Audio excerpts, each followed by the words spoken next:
A Chapter 13 bankruptcy is a bankruptcy where people who may be behind on their house payment or their car payment uh, want to keep the house and the cars, but they can't afford to catch up the house and the car instantaneously. So say you're behind on your house by about $10,000. You lost your job and you are unable to pay a $10,000 check to the mortgage company to catch up your house. Well, the mortgage company typically starts foreclosure proceedings against you, and the same with the car. The car creditor will say, hey, you're behind 3 months on your car. You need to pay us all at once or we're going to repossess the car. So you'll come into my office and you'll tell me that this problem is going on, and we'll talk about a Chapter 13. A Chapter 13 would allow you, if you're behind on your house, say $10,000, to spread that $10,000 payment over a 5-year payment plan.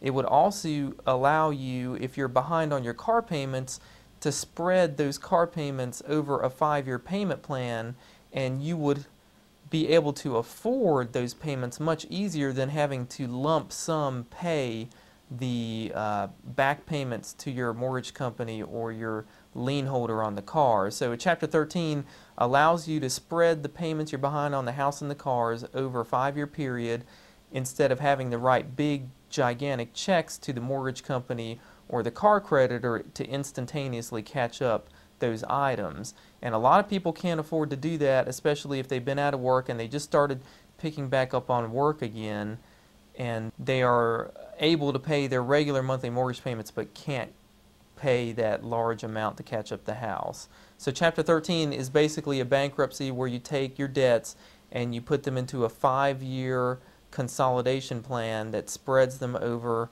that 60-month period of time, where you send a check to the Chapter 13 bankruptcy trustee, and he's going to take that check and split it up and send it out to your house and to your car and to any credit cards or medical bills that you may owe, in addition to being behind on your house and your car. So the majority of the people who file bankruptcy with us here at my office file Chapter 13 to save their house, to stop it from foreclosing, and also to keep their cars from being repossessed.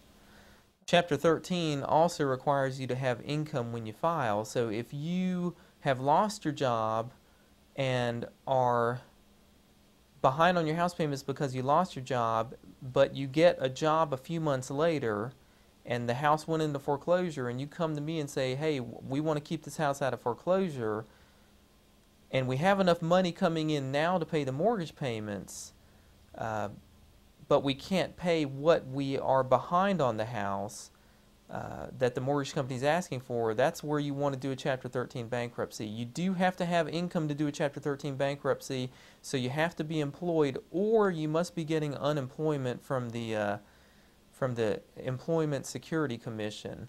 Unemployment is fine. Obviously, income from a job you're working at is fine.